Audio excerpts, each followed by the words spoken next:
nom du Père et du Fils et du Saint-Esprit. Amen. Bien-aimés dans le Christ, nous sommes aujourd'hui vendredi 22 juillet. Et la parole de Dieu qui nous est proposée est extraite de l'évangile de Jean chapitre 20, versets 1 et versets 11 à 18. En ce jour, nous célébrons Sainte Marie Madeleine. Nous allons demander au Seigneur de répondre sur nous son Esprit Saint, afin que nous puissions comprendre cette parole et que nous qui l'entendons, qu'elle puisse vraiment demeurer dans notre cœur. Ô Seigneur, envoie ton Esprit et tout sera créé et tu renouvelleras la face de la terre. Nous lisons cet évangile. Le premier jour de la semaine, Marie-Madeleine se rend au tombeau de grand matin. C'était encore les ténèbres. Elle aperçoit que la pierre a été enlevée du tombeau. Elle se tenait près du tombeau, au dehors, tout en pleurs. Et en pleurant, elle se pencha vers le tombeau. Elle aperçoit deux anges, vêtus de blanc, assis l'un à la tête, l'autre aux pieds, à l'endroit où avait reposé le corps de Jésus. Il lui demande, « Femme, pourquoi pleures-tu » Elle leur répond, « On l'a enlevé, mon Seigneur, et je ne sais pas où on l'a déposé. » Ayant dit cela, elle se retourna.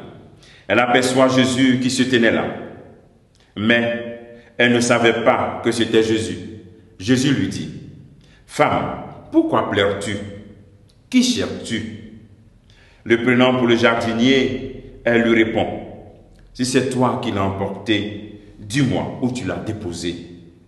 Et moi, j'irai le prendre. » Jésus lui dit alors, « Marie. » S'étant retournée, elle lui dit en hébreu, « Rabouni », c'est-à-dire « maître ». Jésus répond, « Ne me retiens pas, car je ne suis pas encore monté vers le Père. Va trouver mes frères pour leur dire que je monte vers mon Père et votre Père, vers mon Dieu et votre Dieu. » Marie-Madeleine s'en alla donc annoncer aux disciples, « J'ai vu le Seigneur. » Et elle raconta ce qu'il lui avait dit. Acclamons la parole de Dieu. Louange à toi, Seigneur Jésus. C'est beau vraiment ce passage en cette fête de la Sainte Marie-Madeleine. Que pouvons-nous retenir de ce passage? Nous connaissons bien ce passage.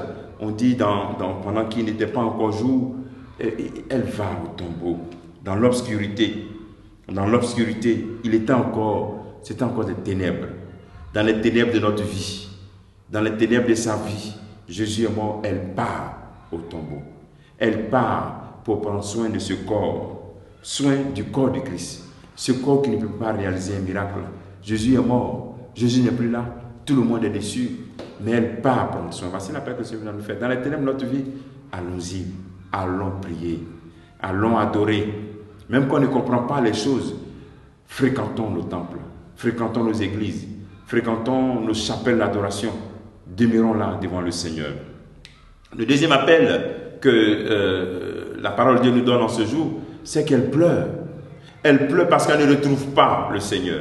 Ce corps incapable de réaliser un miracle pour elle, elle pleure pour cela. Jésus est absent. Jésus est absent. Elle pleure parce qu'elle ne voit pas. Alors c'est bon que tu te poses la question, mais toi quand tu pleures, c'est pourquoi?